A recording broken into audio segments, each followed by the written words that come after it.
In this video, I'm going to show you how you're going to see blocked contact numbers on your Android device. And if you're new on Foxtecc, subscribe right now and we can get it started. So you can, of course, find the phone app on your device.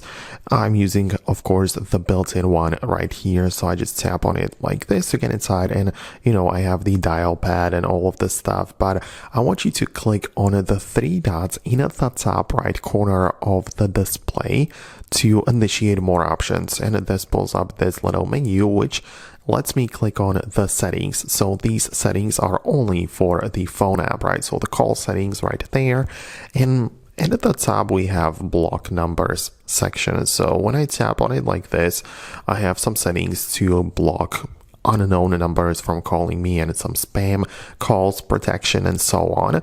But below on the list we have a dedicated section for our own custom numbers which were manually added to be blocked, right? So whenever you don't want to receive calls and messages from some number, you can just type it right here, click plus, and it's going to be added to the list, right? So you can see calls and messages from this number are now going to be received. So this below is the list of the numbers which I manually added to this blocked section, which means those are not going to be able to send calls or get in touch with me in other ways like messages as well. So these are effectively on the blocked list. So if I want to remove them from here, just tap on the minus icon like that, and I can now receive calls from those numbers.